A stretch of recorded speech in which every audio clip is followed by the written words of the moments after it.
Bonjour et bienvenue sur Fil Horizon, la chaîne dédiée aux personnes qui aspirent à se libérer et ouvrir leur horizon.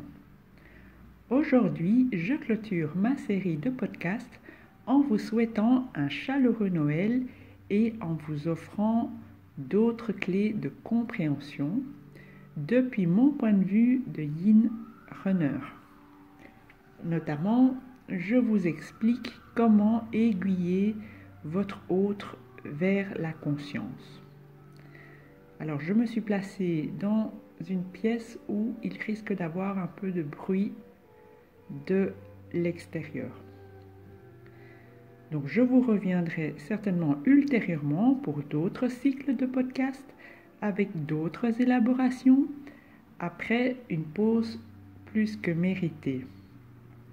J'aimerais me préserver de trop de mentalisation. Dans mes podcasts, je fais un effort d'élaboration grâce à mon équilibrage intérieur et aussi surtout un effort pour m'exprimer en public, pour vous rejoindre à mi-chemin sur le pont qui nous relie entre Yin et Yang. Mais retenez qu'au bout du parcours de flamme jumelle, c'est avant tout un mystère qui se révèle à celui ou celle qui a la pureté de cœur, c'est-à-dire sans aucun voile, pour se laisser pénétrer par celui-ci, donc par le mystère. C'est très abstrait comme message, mais le jour où vous intégrez cette phrase, tout s'ouvrira à vous. Donc je la répète, c'est un mystère qui se révèle à celle ou celui qui a la pureté de cœur pour se laisser pénétrer par celui-ci. Donc il ne s'agit pas d'un exercice mental. Il y a aussi cette phrase de Nikola Tesla que je vous partage pour illustrer le tout. Il disait que si vous voulez trouver les secrets de l'univers, pensez en termes d'énergie, de fréquence et de vibration.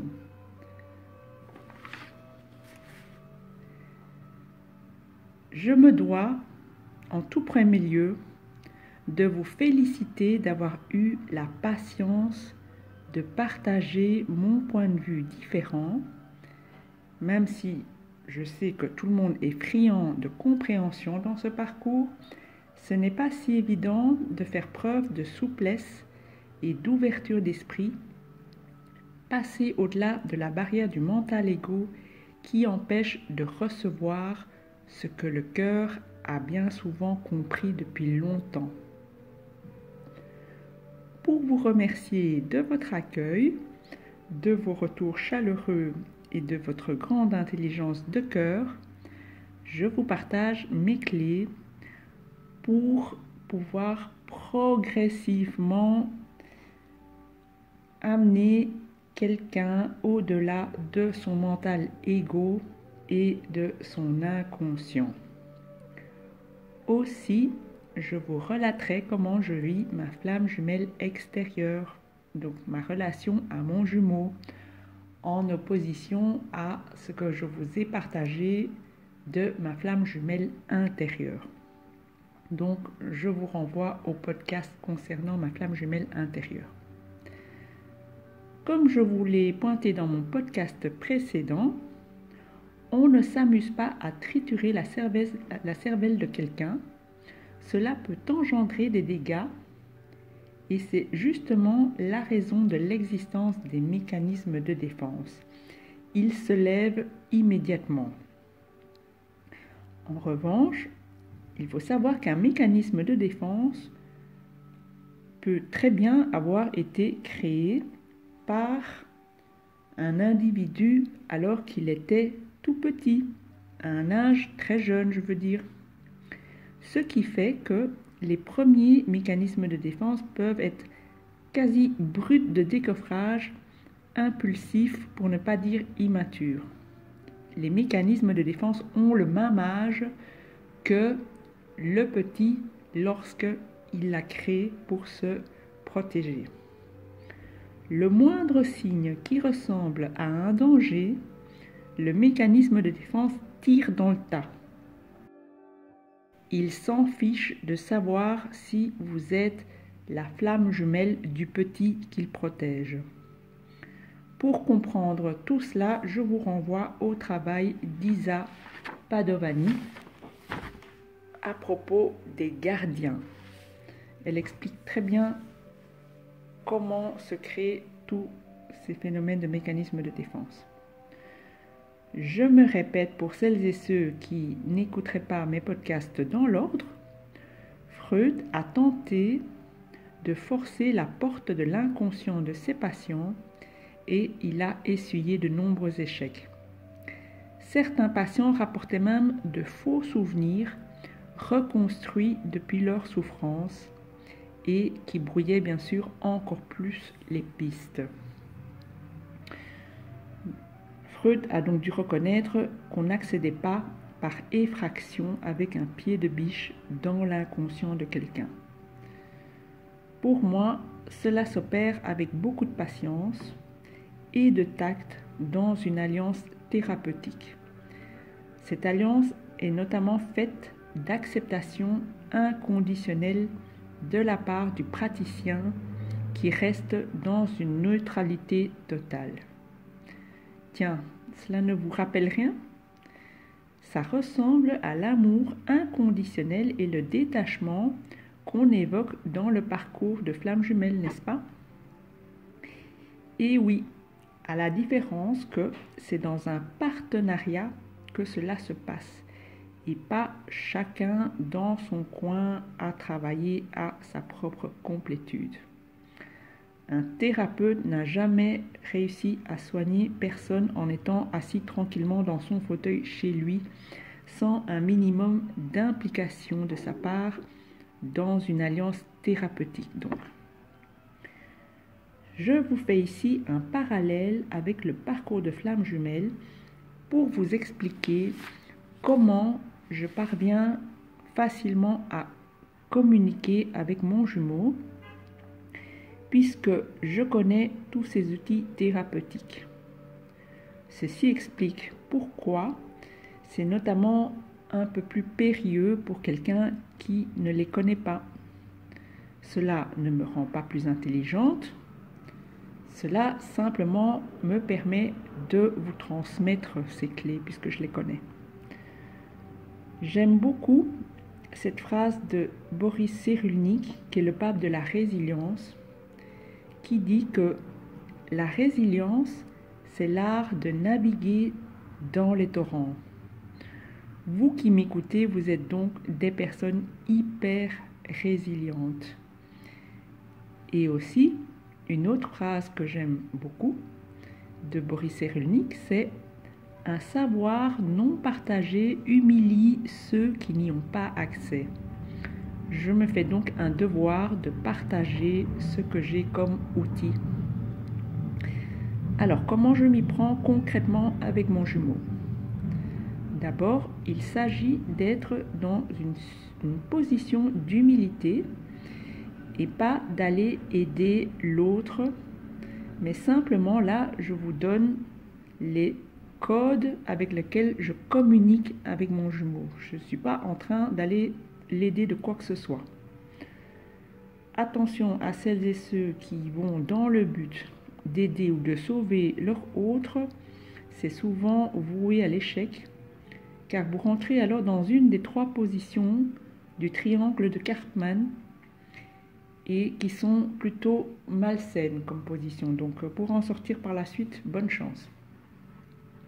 Il vaut mieux ne pas y rentrer du tout. Alors, entre un thérapeute et son patient, il y a souvent en préalable une demande de la part du patient.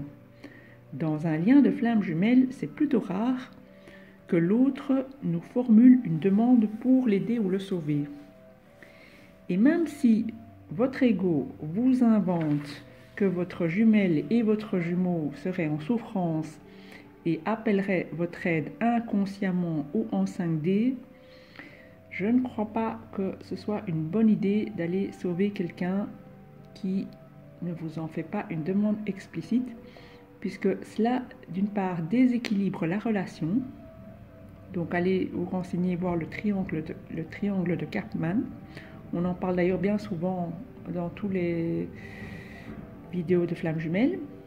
Et aussi, votre intervention ôte à votre autre la responsabilité de formuler la demande, mais aussi la possibilité qu'il ou elle a de grandir et de mûrir. Or, ce que vous voulez, c'est justement qu'il ou elle mûrisse et assume et s'engage dans la relation.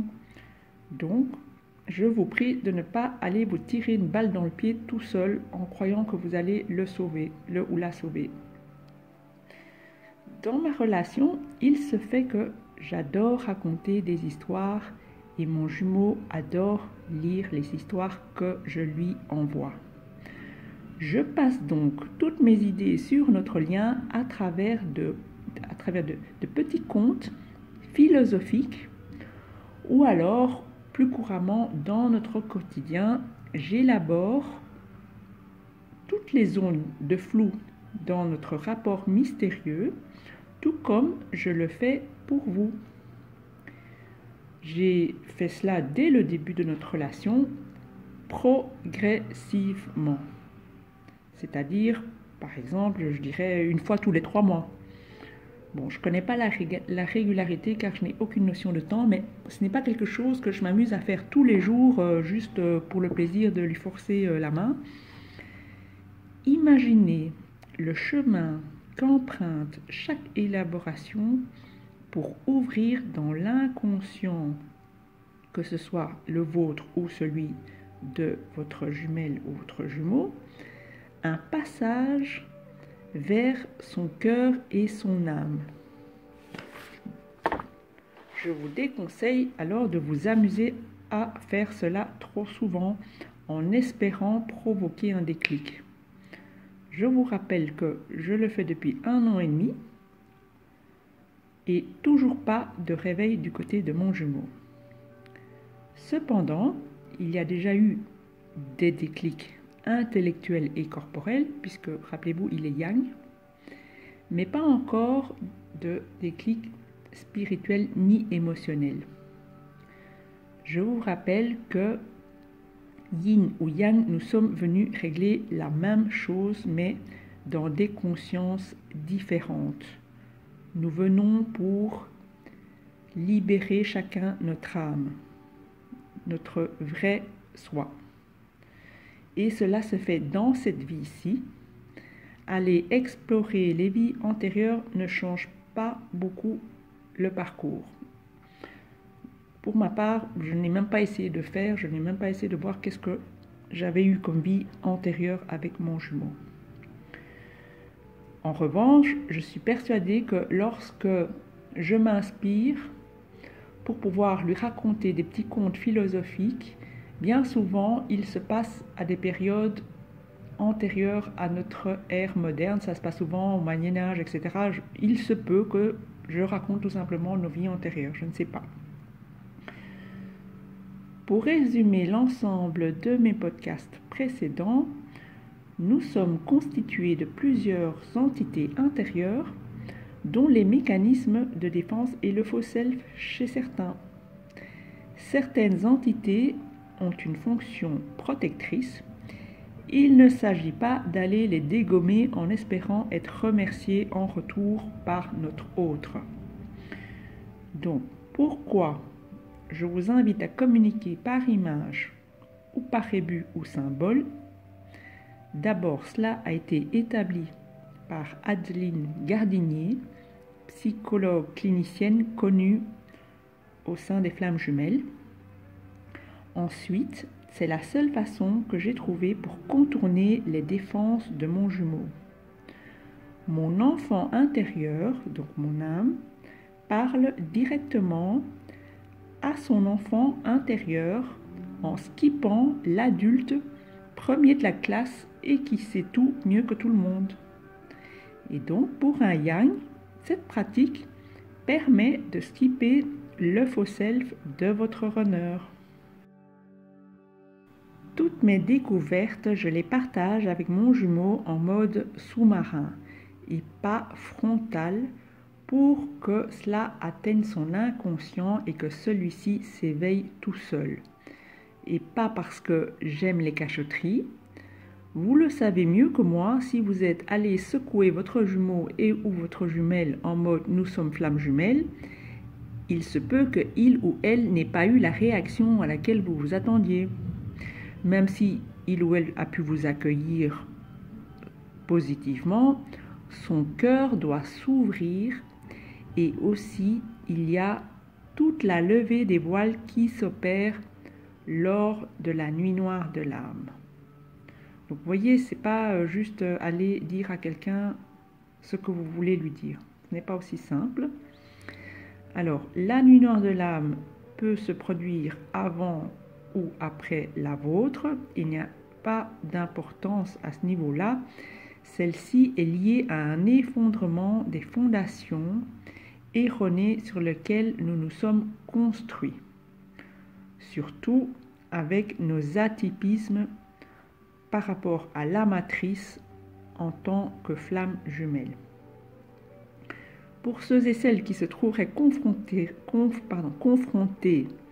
à quelqu'un qui ne voit pas du tout de quoi vous parlez, ni ne comprend pas vos insinuations et votre communication subtile, n'insistez pas.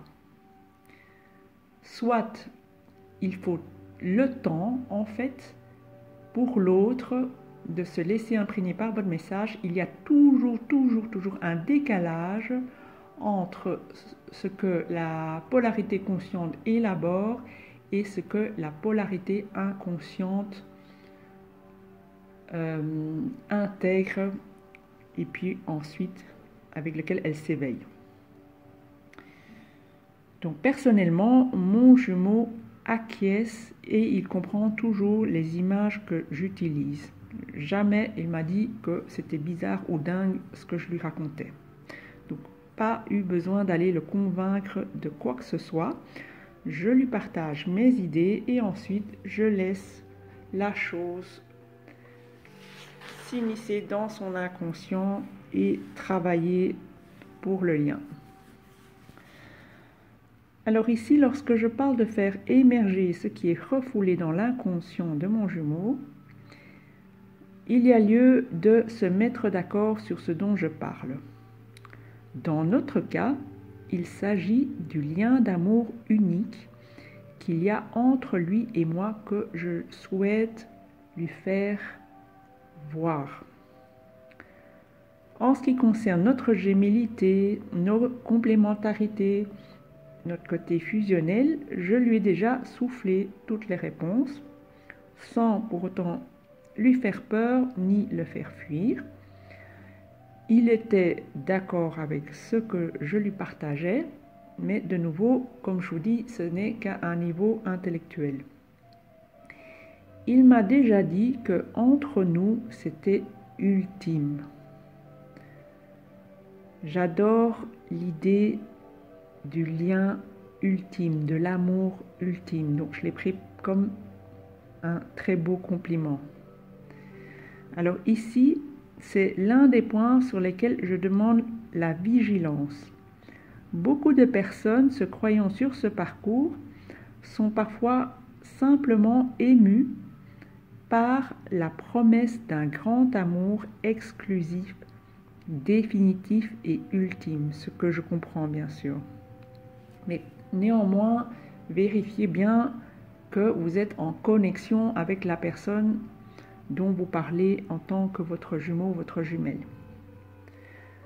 Pour ma part, je sais témoigner que je n'ai jamais rencontré quelqu'un d'aussi extraordinaire que mon jumeau, ni vécu de relations aussi transcendantes et à tous les niveaux.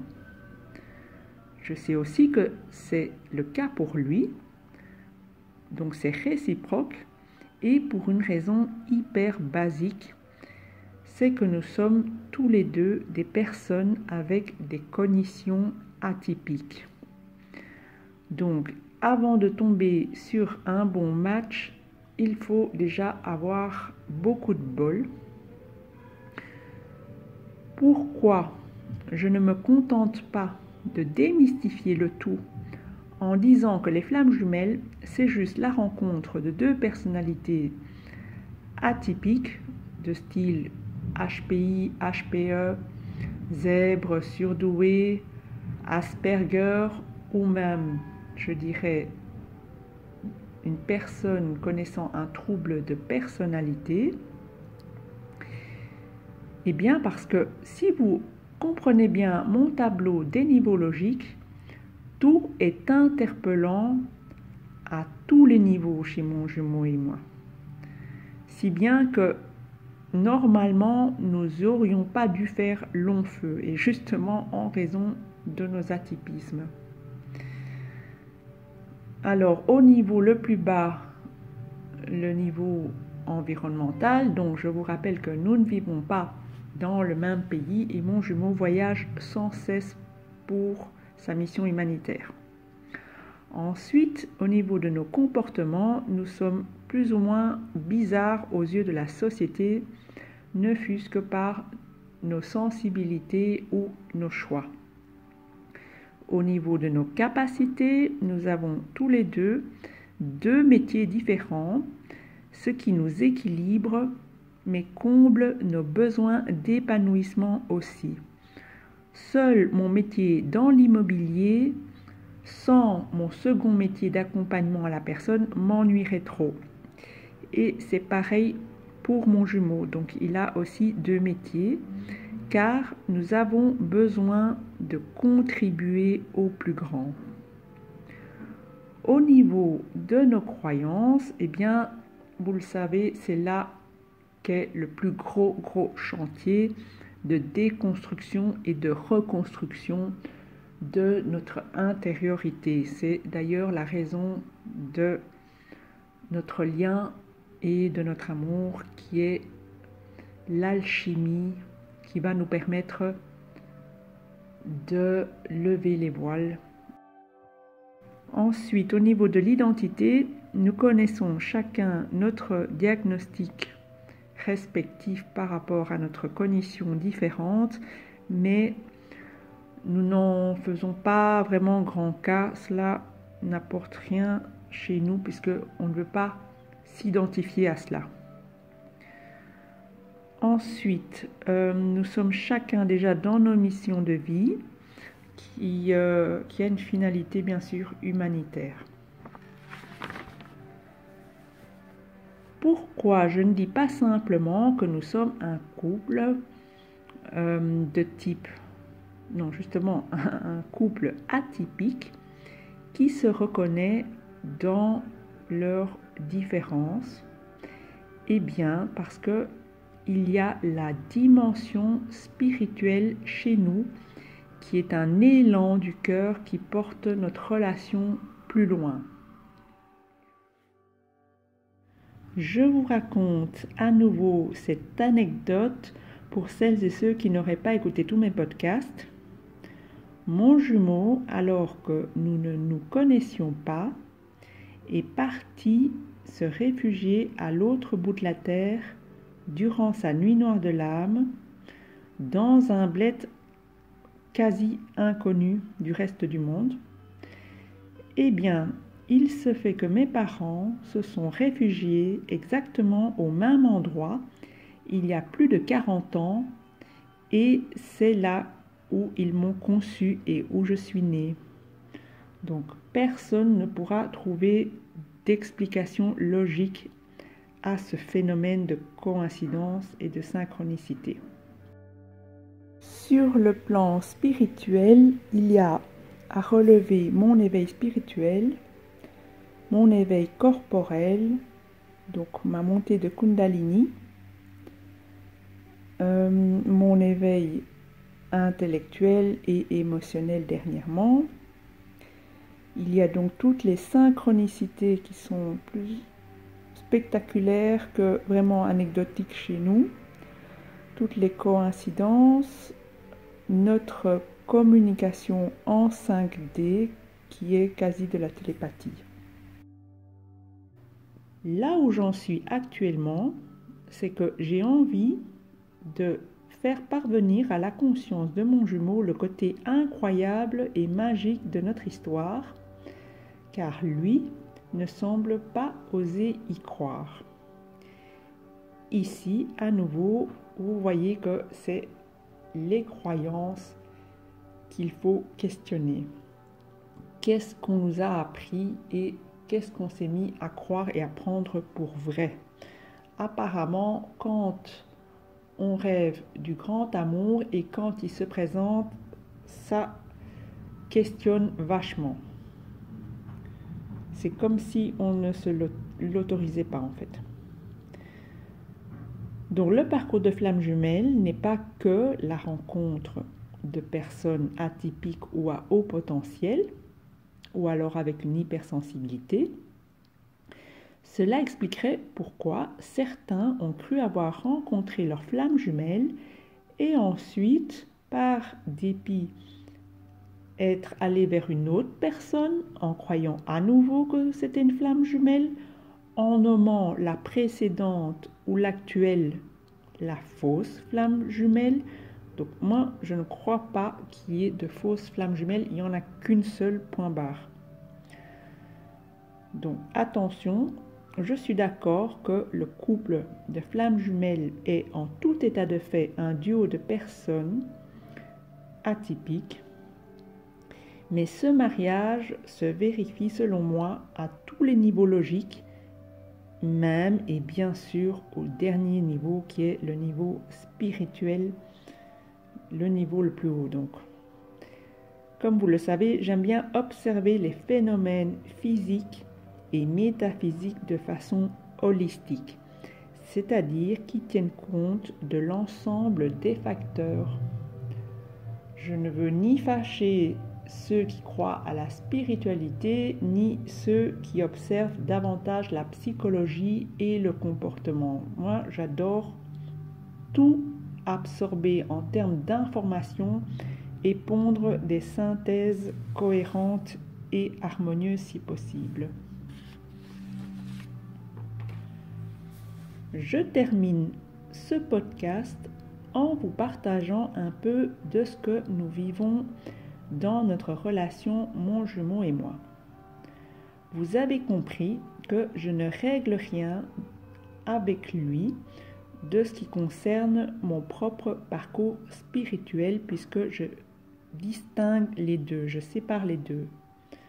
C'est pourquoi vous avez peut-être entendu certaines personnes dire qu'elles sont passées d'une flamme jumelle à une autre et qui, sans nouvelles de la part de l'une ou de l'autre, ont néanmoins observé que le processus, lui, ne s'arrêtait pas. Le processus continuait, qu'on soit en contact ou pas avec une flamme jumelle.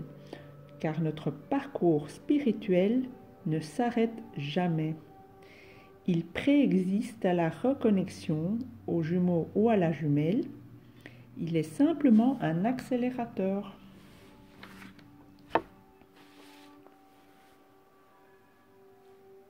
Alors, mon jumeau et moi, nous n'avons pas eu de coup de foudre, mais notre amour s'est construit avec le temps.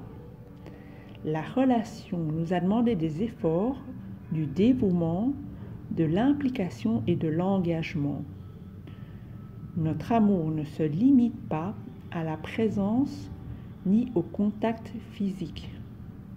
Notre intérêt ne disparaît jamais, qu'on se voit ou pas, puisque à cause de la fermeture des frontières, nous sommes un peu amenés à rester comme ça à longue distance pendant très longtemps.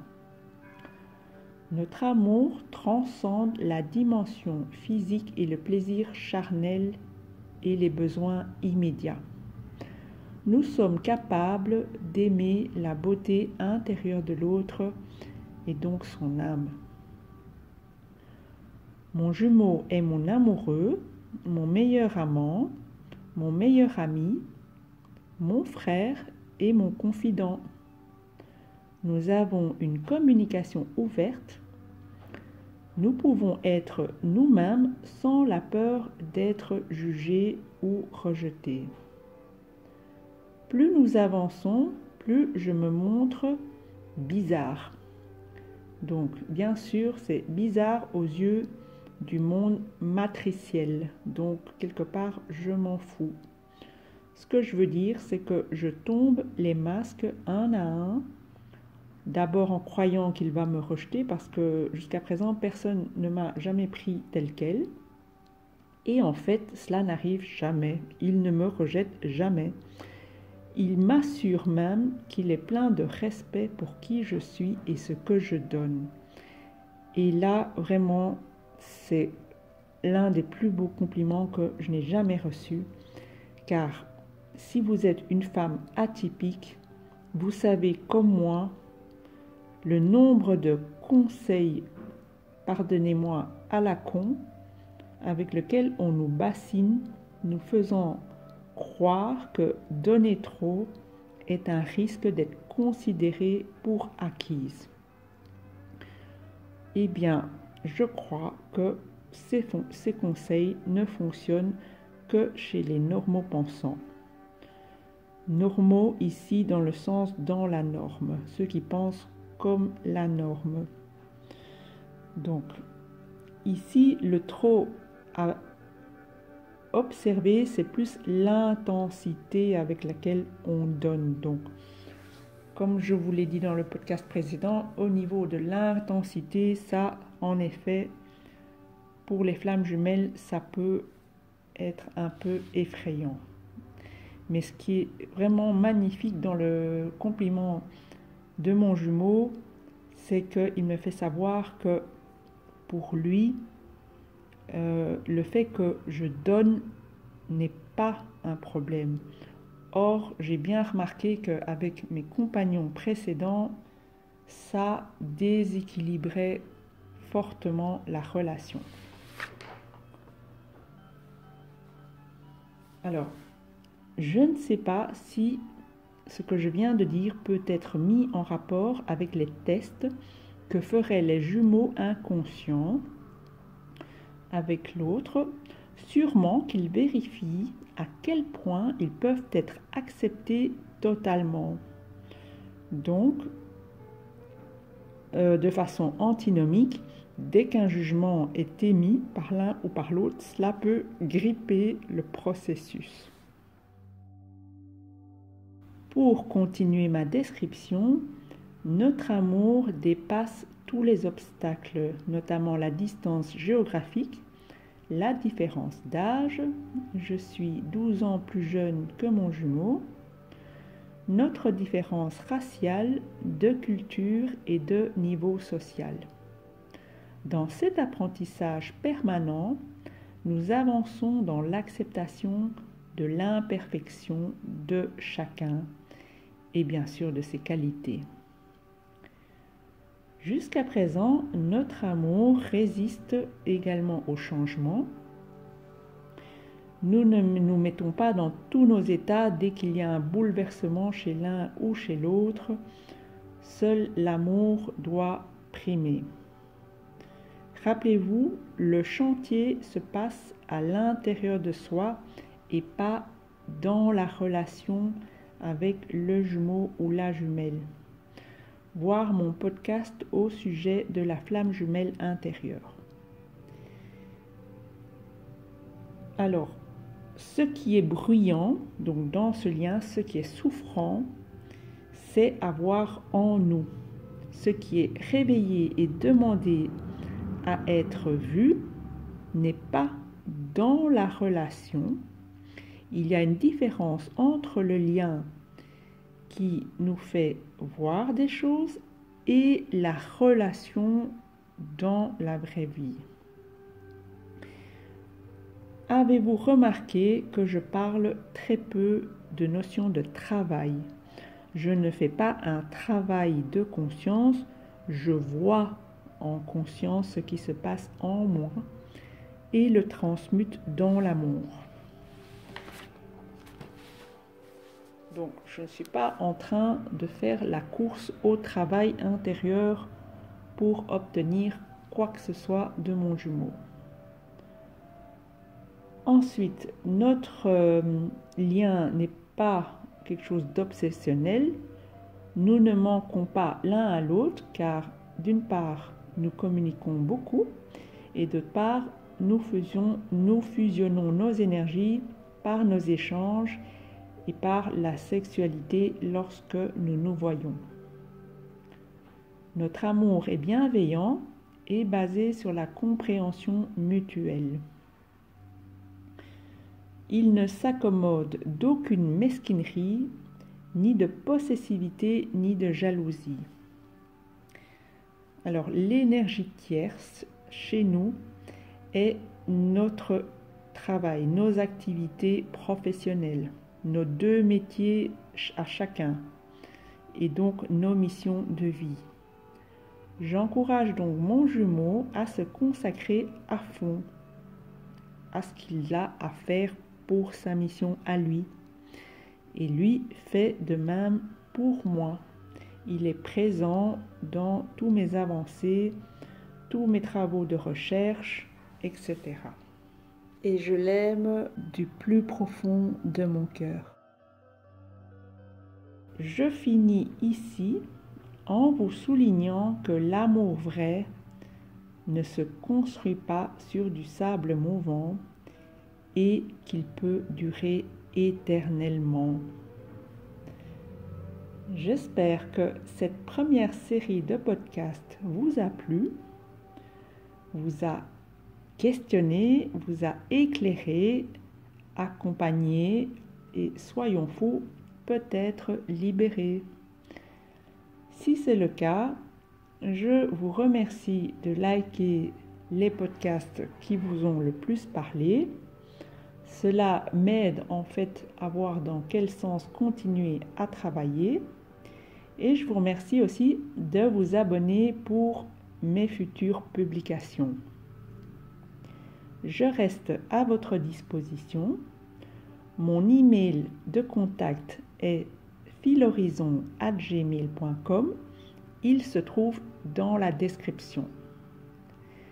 Si vous souhaitez savoir comment communiquer avec votre jumelle ou votre jumeau, avec votre entourage pour ne pas rompre vos liens précieux, comment apprivoiser vos défenses respectives, comment vous affirmer en justesse, comment choisir l'amour et plus la peur pour vibrer haut, et enfin, comment sortir de l'illusion et s'éveiller.